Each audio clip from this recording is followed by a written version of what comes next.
Virtue. Virtue. Description. Independence. One's acceptance of the responsibility of forming one's own judgments and of living by the work of one's own mind. Integrity. Loyalty in action to one's convictions and values. Honesty. Refusal to fake reality, i.e., to pretend that facts are other than they are. Justice. Judging men's character and conduct objectively and acting accordingly, granting to each man that which he deserves. Productiveness. Creating material values, whether goods or services. Pride. Commitment to achieve one's own moral perfection. Our ethics upholds not disconnected rules, but an integrated way of life, every aspect of which entails all the others.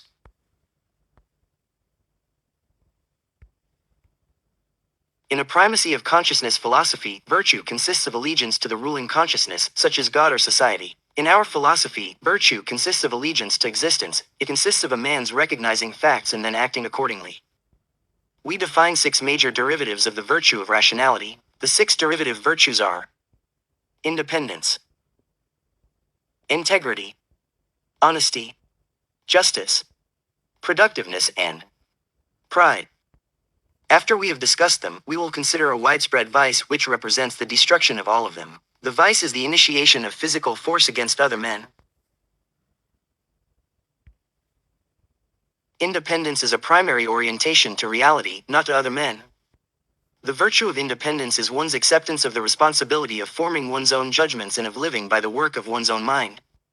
The independent man who lives in society learns from others and may choose to work jointly with them, but the essence of his learning and his work is the process of thought which he has to perform alone. He needs others with whom to trade, but the trade is merely an exchange of creations, and his primary concern is the act of creating. His concern is his own work. He may love another person and even decide that he does not care to live without his beloved, but he chooses his love as a complement to his work, and he chooses by his own rational standards, for the sake of his own happiness.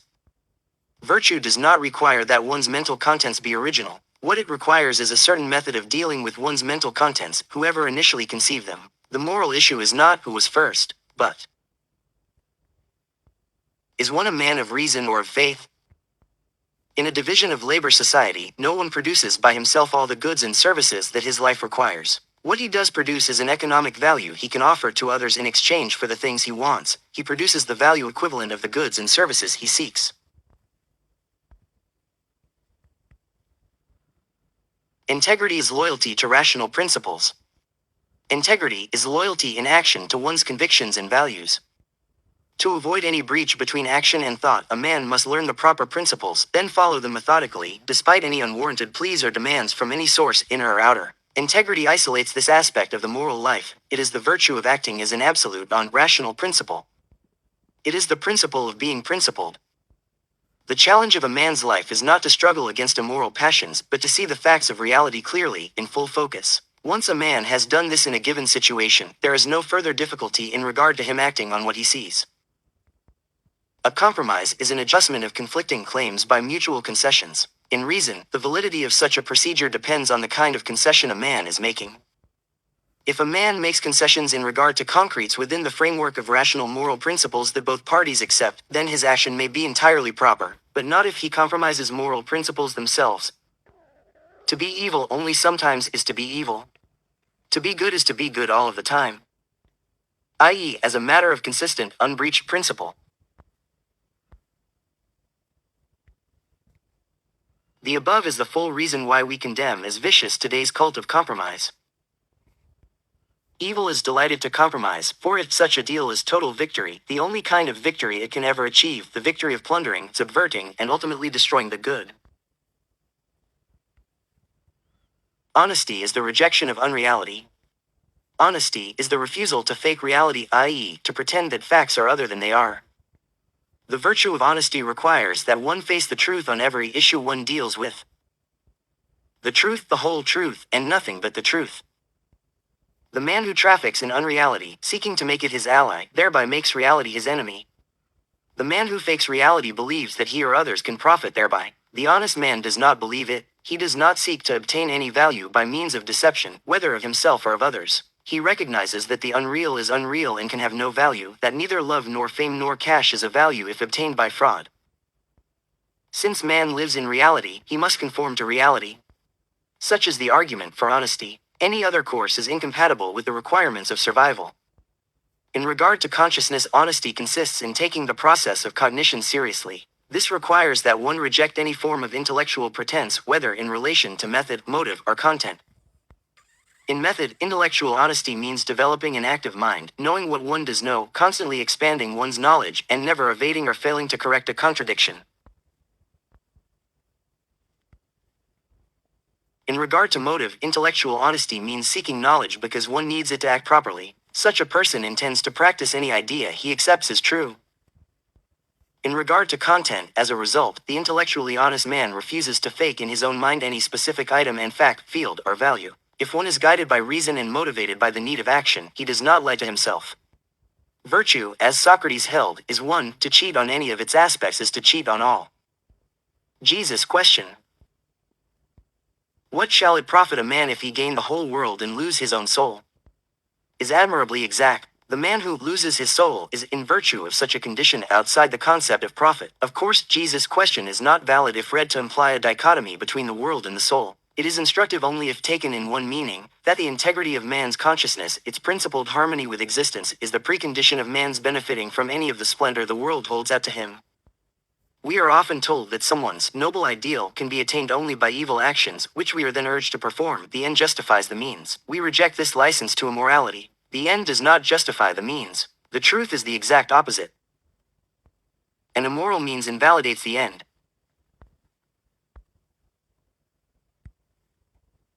Conventional moralists usually regard honesty as a form of altruism. They regard it as the selfless renunciation of all the values one could have obtained by preying on the naivety of one's fellows. We discard any such notion. In both its forms, honesty with oneself and to one's fellows, the present virtue, like every other, is an expression of egoism. Every virtue defines an aspect of the same complex achievement, the one on which man's survival depends, the achievement of remaining true to that which exists.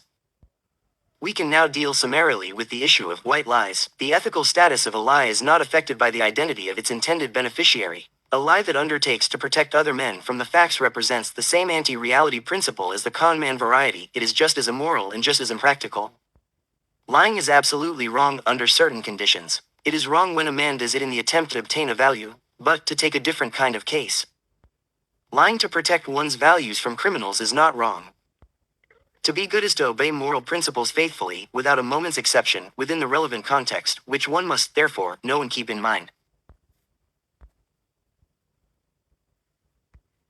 Justice is rationality in the evaluation of men. Justice is the virtue of judging men's character and conduct objectively and of acting accordingly, granting to each man that which he deserves. The wrong man can kill you. Moral judgment distinguishes the men who choose to recognize reality from the men who choose to evade it. Such knowledge is necessary on practical grounds, in order to plan one's actions and protect one's interests. If a man is good by our standard, if he is rational, honest, productive, then, other things being equal, one can expect to gain values in dealing with him. If a man is evil, however, if he is irrational, dishonest, parasitical, one can expect from such dealing not value, but loss. Justice is the policy of preserving those who preserve life. Our position is the opposite of the injunction, judge not that ye be not judged. Our policy is, judge and be prepared to be judged. Intellectually, justice consists in the use of reason to reach one's moral estimates. This is a demanding responsibility. It involves not unthinking condemnation or approval, but a process of cognition, the same process in essence that one employs in regard to inanimate objects. In judging an individual's character and conduct, the just man follows the same epistemological principles as a scientist. He is ruled by the same single-minded concern to discover the truth. This requires of him two steps. First, he must identify the facts of a given case.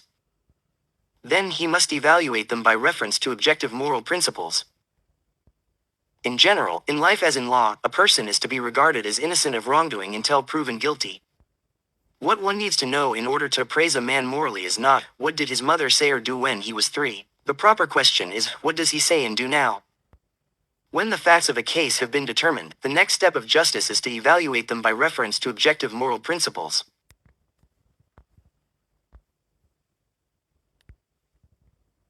There is no greater obstacle to such a process than the theory of altruism. First, altruism inverts moral judgment, teaching people to admire self-sacrifice and to belittle self-preservation as immoral or worse. Then, since the theory cannot be practiced consistently, it leads people to hate the very fact of moral judgment. A rational morality sweeps all this corruption aside. Justice, it holds, like all virtues, is an absolute, an aspect of the proper relationship between one's consciousness and existence. Justice is fidelity to reality in the field of human assessment, both in regard to facts and to values. This brings us to justice in the realm of action, which consists in granting to each man that which he deserves. 2. Deserve, states the Oxford English Dictionary, is to become worthy of recompense, i.e., reward or punishment, according to the good or ill of character or conduct. Justice in action consists in requiting the positive, the good, in men with a positive and the negative with a negative. Turning now to the question, what rewards and punishments do men deserve to receive from one another? The answer is precisely what each man's rational self-interest requires that he give. It is important to tell Kant that he has rejected reality and is wrong. It is more important that Aristotle find someone who understands that he has recognized reality and is right. Justice cannot require that a man sacrifice himself to someone else's evil. What does justice consist of when one man seeks a value from another? Justice in this context is adherence to the trader principle. Every act of justice is in a sense an act of trade. This is inherent in the fact that justice is a form of rationality, a response to something in reality and not a caprice. Rewards and punishments are not undeserved gifts or penalties, they are payments. They are what one gives to a man in exchange for what one gets. In any value-seeking relationship, accordingly, whether the value sought be material or spiritual, the exponent of justice is the man who gives in return for what he receives and who expects to receive in return for what he gives. He is the man who neither seeks something for nothing nor grants something for nothing. The trader principle states that, if a man seeks something from another, he must gain title to it, i.e., come to deserve it by offering the appropriate payment. The two men, accordingly, must be traders, exchanging value for value by mutual consent to mutual benefit. A trader is a man who earns what he gets and does not give or take the undeserved.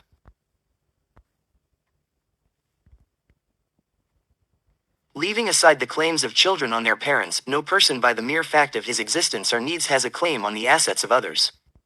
2. Deserve, a positive, material or spiritual, is not a primary condition, it is an effect to be achieved by enacting its cause. The cause is a certain course of thought and action, a course in which one creates and or offers values. 1. Deserves, a negative by virtue of defaulting on some responsibility of thought or action. If we use the term earn to name the process of enacting the cause of coming to merit a certain recompense by engaging in the requisite behavior, we can say that, in a rational philosophy, there is no unearned desert. A man deserves from others that and only that which he earns. Such is the approach to human relationships derived from our base and expressed in the trader principle.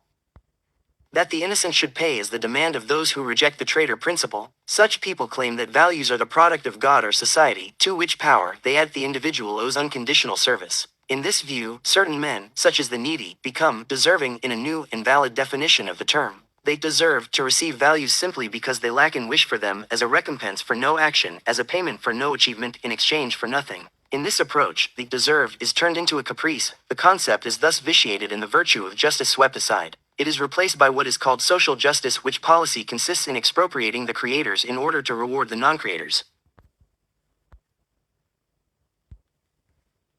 The same principle applies in the spiritual realm to responses such as admiration, friendship, love. Here too a man must deserve what he seeks from others. And here too he can deserve it only by earning it, only by creating the values of character that make his relationship with others a trade. Love is the expression of one's values, the greatest reward you can earn for the moral qualities you have achieved in your character and person, the emotional price paid by one man for the joy he receives from the virtues of another. Contrast this approach with the one upheld in the Sermon on the Mount. We should, Jesus tells us, love our neighbors regardless of desert, apart from their character and even because of their vices. This is love not as payment for joy, but as self-sacrifice, not as recompense to the good, but as a blank check to the evil, not as an act of loyalty to existence, but as the deliberate rejection of man's life. Forgiveness in moral issues is earned if the guilty party makes restitution to his victim, assuming this is applicable, and then demonstrates objectively through word and deed that he understands the roots of his moral breach, has reformed his character, and will not commit such wrong again.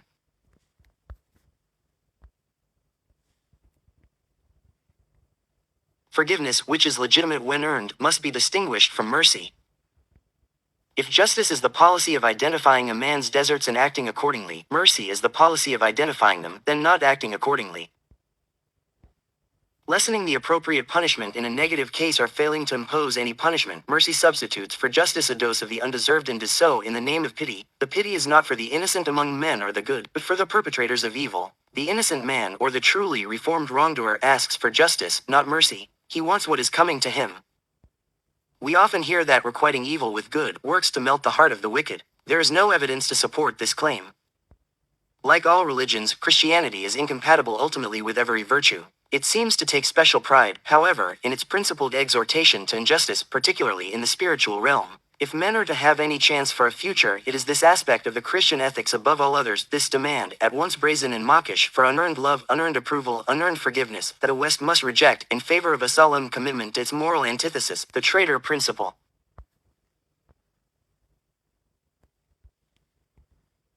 I have saved for the end of the present discussion a theory that urges the complete repudiation of justice egalitarianism, which is a Kantian version of Christianity. Egalitarianism in this context does not mean that men should be equal before the law, nor does it mean that men should be granted equal treatment in the sense of principled treatment as against the injustices that flow from a double standard. It means that equality supersedes justice. In this view, the most heroic creator on earth, the most abysmal villain, and every person in between should share equally in every value, from love to prestige to money to important jobs to college degrees to newspaper coverage to political power, regardless of what any individual deserves or earns or has not done, regardless of his character, his achievements, his ability, his talent, his flaws, his vices, his virtues.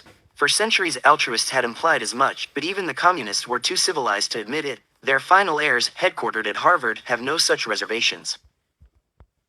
Since it is obviously impossible to live by such a philosophy, since men could not survive for the space of a year if the rewards of virtue were methodically siphoned in this way into the lap of the undeserving, the egalitarian proposal can have only one purpose and result: destruction.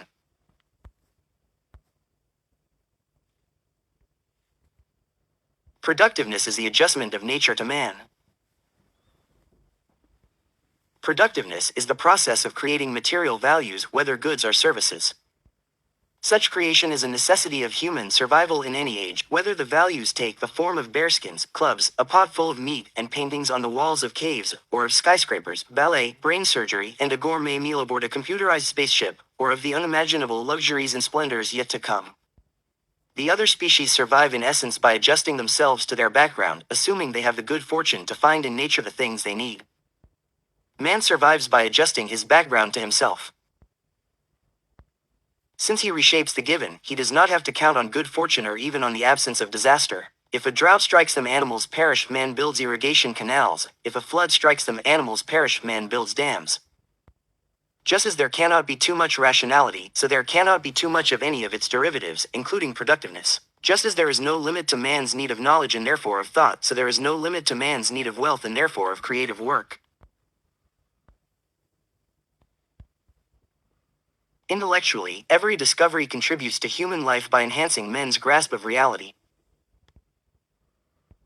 Existentially, every material achievement contributes to human life by making it increasingly secure, prolonged, and/or pleasurable.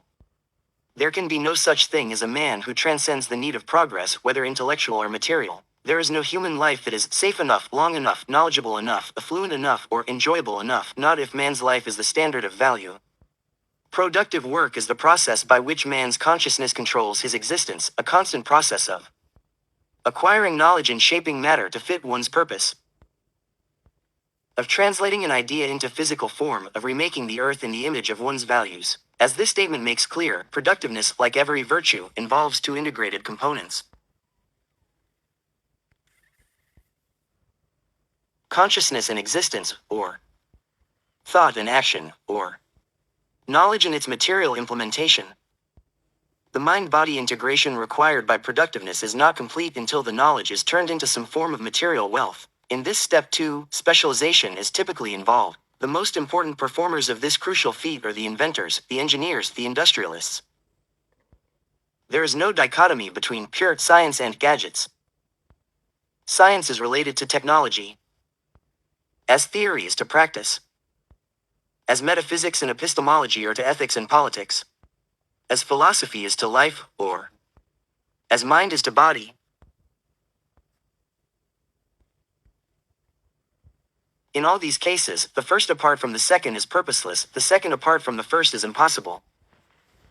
The direct source of today's wealth was the Industrial Revolution. That was the great turning point when men moved within the space of a few generations from subsistence to plenty. Its cause, which has had no counterpart in the underdeveloped world, was two earlier developments: the Renaissance, the philosophic revolution in favor of this world, and the political revolution of the 17th and 18th centuries, the discovery of man's rights.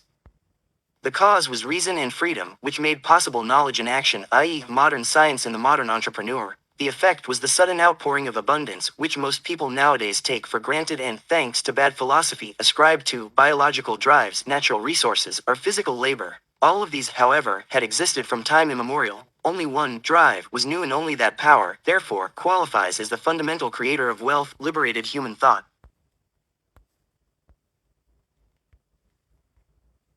In our view, productive ability as such deserves the highest accolades. Commercial or technological ability, like any other form of life-sustaining efficacy, is not an amoral know-how or can-do, nor is it merely a practical asset. It is a profound moral value.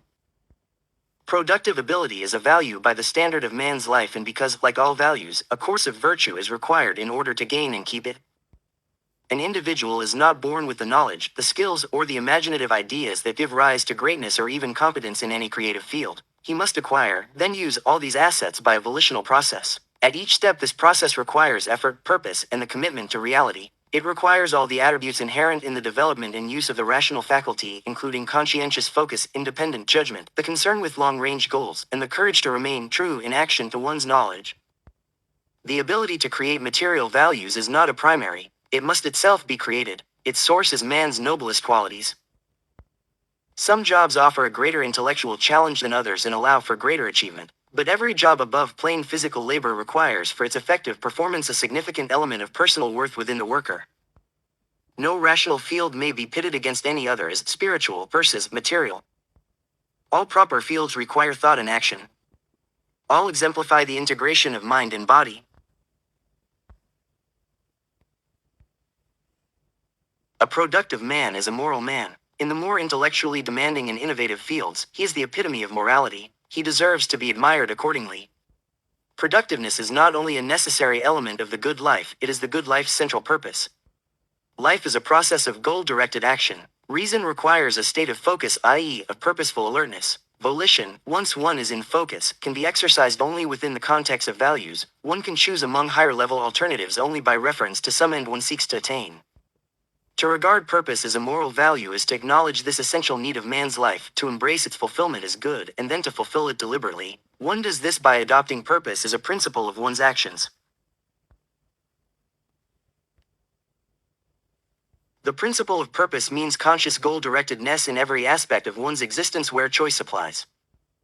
The man of purpose defines explicitly his abstract values and then, in every area, the specific objects he seeks to gain and the means by which to gain them. Whether in regard to work or friends, love or art, entertainment or vacations, he knows what he likes and why, then goes after it. Using Aristotelian terminology, we say that this kind of man acts not by efficient causation, mere reaction to stimuli, but by final causation. Finds is Latin for, and he is the person with a passionate ambition for values who wants every moment and step of his life to count in their service. Such a person does not resent the effort which purpose imposes. He enjoys the fact that the objects he desires are not given to him, but must be achieved. In his eyes, purpose is not drudgery or duty, but something good. The process of pursuing values is itself a value. The principle of purpose sanctions deliberate rest or relaxation, but condemns a course of drifting or of inaction. There is only one purpose that can serve as the integrating standard of a man's life: productive work. Leisure activities are a form of rest and presuppose that which one is resting from. They have value only as relaxation and reward after the performance of work.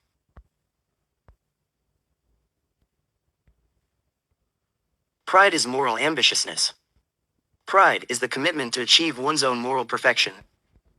A producer must struggle to create the best material products possible to him. Similarly, a proud man struggles to achieve within himself the best possible spiritual state. Self-esteem is a fundamental, positive moral appraisal of oneself, of the process by which one lives and of the person one thereby creates. It is the union of two inseparable conclusions, neither of which is innate. I am right and I am good. I can achieve the best and I deserve the best I can achieve. I am able to live and I am worthy of living. Man, who survives by a volitional process, needs a moral code and the awareness that he is conforming to it. He needs the knowledge of how to live and the knowledge that he is living up to this knowledge.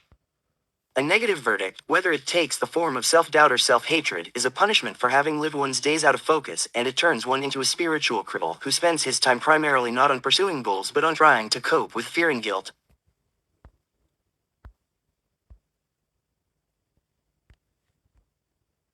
A volitional being cannot accept self-preservation as his purpose unless, taking a moral inventory, he concludes that he is qualified for the task, qualified in terms of ability and value. A man suffering from invalid standards of self-esteem, whether irrational or honest but mistaken, needs to change his moral ideas. He must learn to judge himself not by his relation to others, nor by his knowledge or existential success, but by his maintenance of a certain mental state, one that depends on nothing but his own will. The state of being in full focus. In our culture, every moral requirement of intelligence is relentlessly attacked. Rationality is castigated as heartless. Intellectuality is arid. Egoism is exploitative. Independence is antisocial. Integrity is rigid. Honesty is impractical. Justice is cruel. Productiveness is materialistic. The sum of this approach, the crown of the creed of death worship, is the tenet that pride is evil. On a historical scale, the doctrine of original sin is the cause of sin. Any ideology that preaches this doctrine in any variant is thereby removed from the status of reputable. Any ideology that damns man is damned itself, nor is it redeemed when its exponents offer their broken victims solace and love. An ethics that extols humility is a self-contradiction. It is the advocacy of a code of behavior, along with the demand not to practice it fully. The initiation of physical force is evil. Having covered the major virtues, I want to complete the present discussion by turning to a widespread vice, the initiation of physical force against other men. This vice represents the antithesis and destruction of the virtue of rationality, and therefore of every other virtue and every non-automatic value as well. Physical force is coercion exercised by physical agency, such as, among many other examples, by punching a man in the face, incarcerating him, shooting him, or seizing his property. Initiation means starting the use of force against an innocent individual, one who has not himself started its use against others. There are only two basic methods by which one can deal with a dispute. The methods are reason or force. Seeking to persuade others to share one's ideas voluntarily, or coercing others into doing what one wishes regardless of their ideas. We countenance only the method of persuasion. Volition pertains to the act of initiating and sustaining the process of thought. If a man does choose to think, however, he has no choice in regard to the conclusions he reaches. No matter what the bribes dangled before him or the threats, a thinker has to follow the evidence wherever it leads. Even if he tries, he cannot will himself to accept as true that which he sees to be baseless or mistaken. The virtue of rationality requires one to think, and then to be guided by his conclusions in action. Force clashes with both these requirements. Force used to change a man's mind acts to stop his mind and thus make it inoperative as the source of his action. Force used to change a man's action shoves his mind and thus its process of cognition into the junk heap of the purposeless. In the one manifestation, the brute works to detach his victim's consciousness from reality and therefore from life, in the other from life and therefore from reality. Because force and mind are opposites, force and value are opposites too. Values in the objective interpretation are facts as evaluated by a mind guided by a rational standard. Value thus implies a valuer who concludes, by a process of cognition, that a given object will sustain his life. Altruism demands the initiation of physical force. When the representatives of the needy use coercion, they regularly explain that it is obligatory. It is their only means of ensuring that some recalcitrant individual, whose duty is self-sacrifice, carries out his moral obligations, of ensuring that he gives to the poor the unearned funds he is born owing them, but is trying wrongfully to withhold. At the same time and with complete consistency, altruism, in its commonest forms, rejects the retaliatory use of force. The Bible, for instance, advises one to resist not evil, but to go with an aggressor an extra mile, which policy, it notes, is a form of sacrifice. But altruism is not the basic cause of brutality worship. That cause lies in the fundamental philosophy of unreason. Specifically, it lies in the epistemology of intrinsicism and subjectivism and in the concept of value to which these viewpoints led men. The epistemology of each school makes coercion a human necessity. Intrinsicism reduces cognition to revelation, in regard to which rational argument is futile. The only means of resolving men's disputes, accordingly, is force. In this view, force is the prerogative of the philosopher kings, of the viceroy of God, or of whoever else possesses the ineffable insight denied to the masses.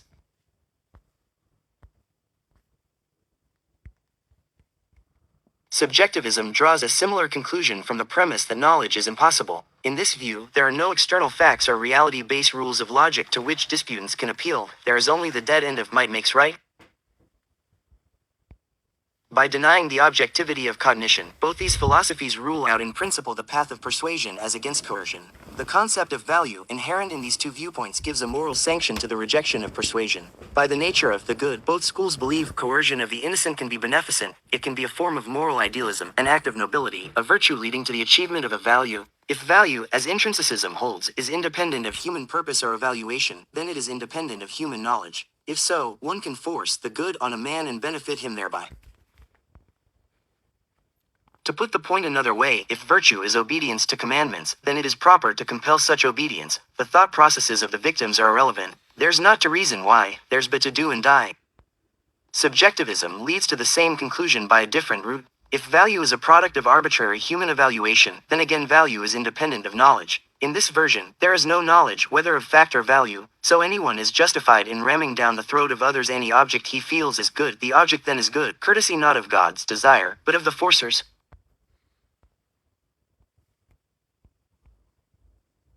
To abolish vice, establish virtue. To establish virtue, enshrine thought. To enshrine thought, identify its relationship to reality. Wealth, to give another example, is a moral value, but this does not imply any categorical imperatives, such as amass as much money as possible, or the richer you become, the more virtuous you are. A given individual may choose, for good reason, to pursue a line of work that brings in little money. This is an optional matter, as long as the individual does have a good reason.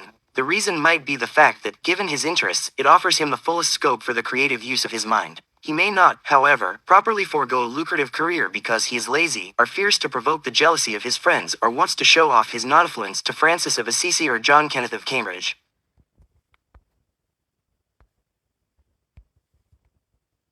The above applies in some form to all moral virtues and values, whether they pertain to career, love, or recreation. A proper morality is not a blank check or a straitjacket. There is every room for you to do what you choose with your life. There is every room for you to be an individual, if what you want to be is a rational individual.